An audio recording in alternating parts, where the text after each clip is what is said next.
everyone who was alive at the time of 9/11 has a story about that day. So I think everybody comes into the theater with a real personal relationship to that story. And everybody has just been through this extraordinary shutdown of the world. And it's amazing to tell a story that's about how we take care of each other, how kindness and generosity are going to be the way we're going to heal and get through this together.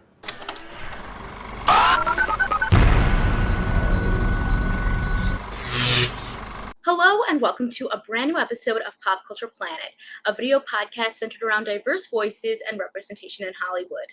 I'm your host, Kristen Maldonado, a TV and film critic, content creator, and champion for inclusion. And today we're speaking with the cast and crew of the stage-recorded Broadway musical Come From Away, making its way to AppleTV+.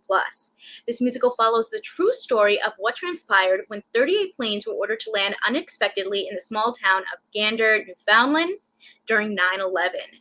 The characters in this musical are based on real Gander residents and some of the 7,000 stranded travelers they helped. It comes out just as we hit the 20th anniversary of 9/11 and tells a story of coming together during difficult times, which we all can completely understand in the times we're in right now. What inspired you to tell this story that I feel like not so many people know around 9/11? We were living in New York on 9/11. My cousin was in the towers, but fortunately got out. And so our experience there was seeing our neighbors, our community. We actually lived in a residence for international graduate students. So there was people from 110 countries around the world, and they would knock on our door and they would come over and take care of us. And we saw people donate to blood banks. We saw theater come back together. And so our experience of seeing all this kindness in response to that, once we heard the story of what happened in Gander, it really resonated with us. And we applied for a grant from the Canadian government, and we went out there on the 10th anniversary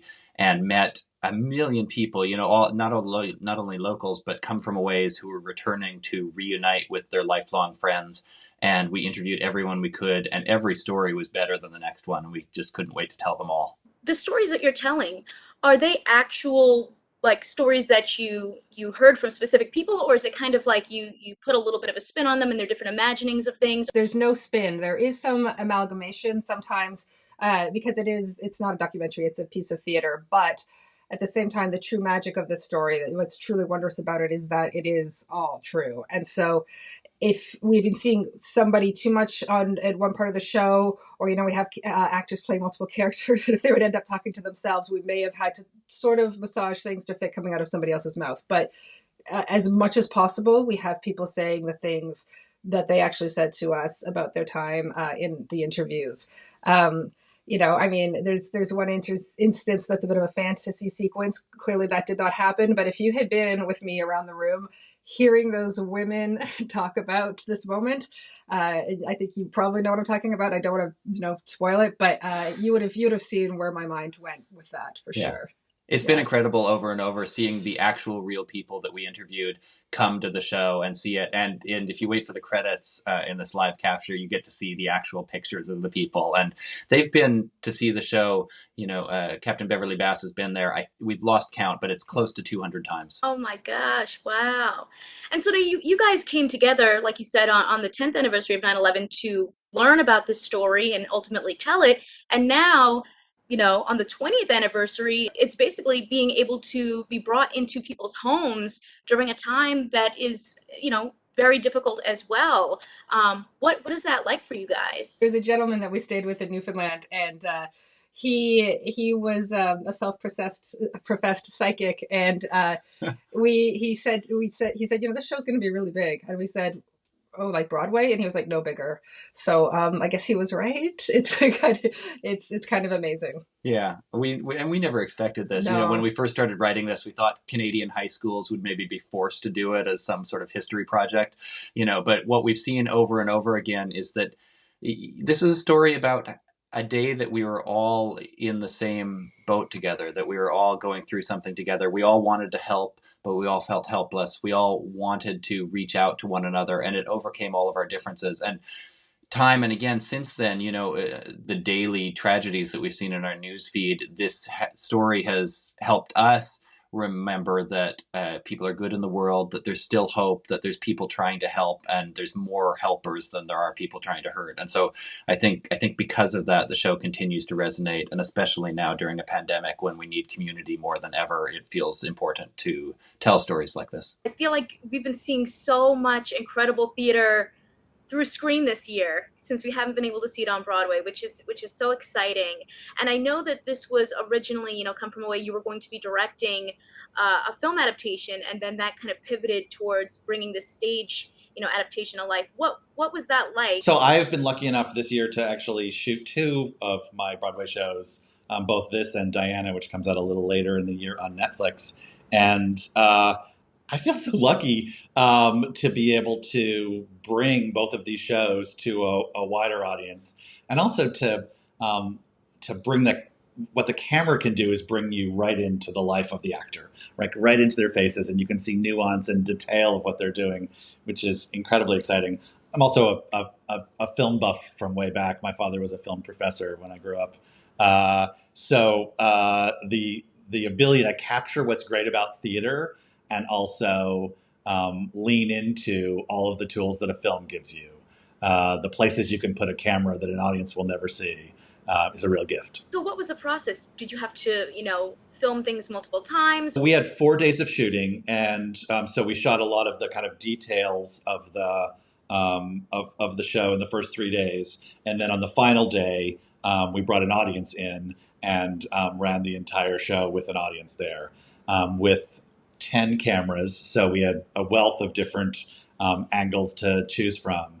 And the emotion of having the first audience back at a Broadway show was almost impossible to describe. It was unlike anything I've experienced. You also, we're talking about Diana, the musical that you also filmed. So what was it like kind of bringing, what was the difference in bringing those 2 different musicals to life for viewers on screen? Diana was filmed without an audience. We filmed it about 6 months earlier in the pandemic, before it was possible to bring an audience back into a theater. And that was an incredible feature of shooting Come From Away, because the entire show really speaks to an audience. There's a lot of direct address. The audience laughter and applause is a real big part of the rhythm of everything. It was fantastic to be able to have that audience, and also emotional to be back with an audience for the first time. Was very privileged to work with Tobias Schleisler, the cinematographer, who has such a wealth of experience in how the camera can move and the subtleties of light on the human face. And this is really a show about 12 extraordinary transformative performances where 12 people tell the story of thousands. So the camera's ability to come in and really capture and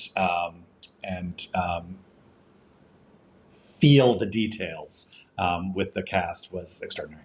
I want to start off with you, Caesar, because I found your role, well, I mean, you guys are all playing so many incredible roles, but your role of Ali I thought was really fascinating, especially as a Latino man taking on this role, because I just remember as a Latina back in the day when 9/11 was going on, I was also kind of targeted a lot during that time. And so I was just wondering what it was like for you to take on that role, and if you ever have had experiences like that. Absolutely. It's been one of the honors of my life to take on this role.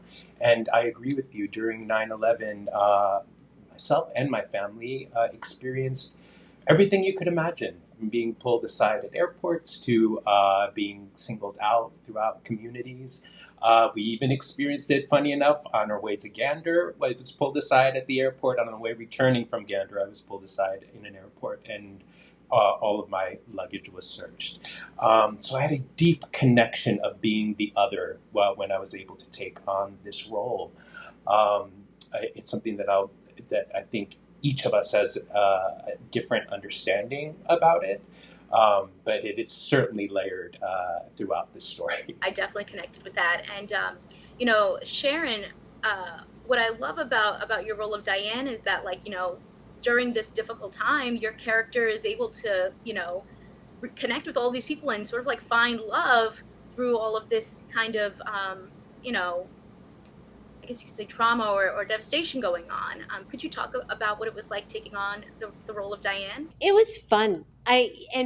Sometimes there'll be people in the audience who are really choked up and you could see they're really moved. And I always feel like I want to come out and say, it's okay, I'm back. We're going to just have a moment of levity for just a second and just, we'll do like the rom-com version of Come From Away for just a second.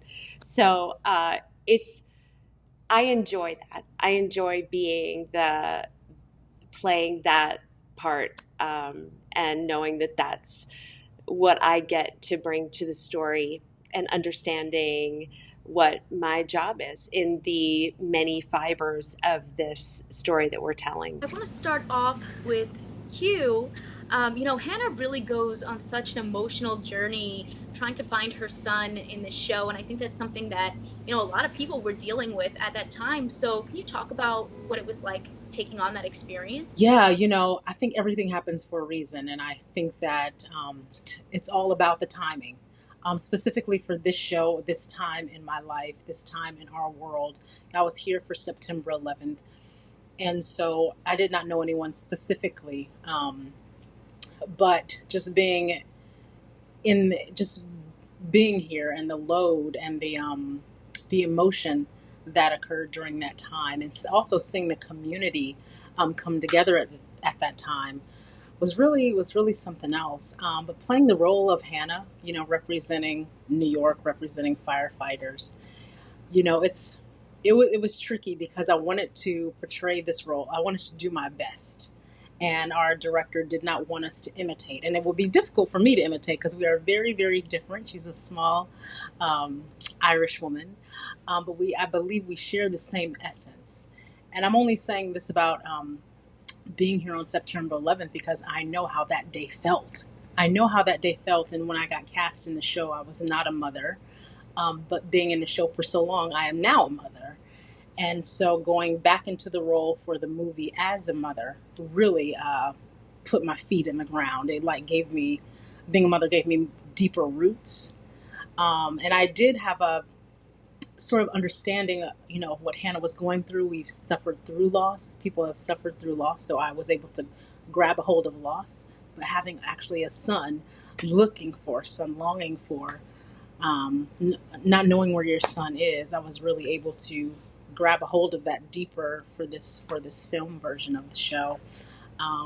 So it means a great deal to be telling her story at this time in our world. And Joel, for you, I'd love to hear, what it's like to bring this show into people's homes now for the 20th anniversary of 9/11. The thing that we experience on the stage each night from audiences is extremely gratifying. And we know from years and years of audiences' responses, whether it's sobs or laughter or belly laughs or gasps or just huge ovations, that it's a story that reaches people's hearts in a powerful way. And to be able to share this with a much larger audience, an audience that goes to over 100 countries, is sort of mind-blowing for all of us. And we're all very excited about that. Everyone who was alive at the time of 9/11 has a story about that day.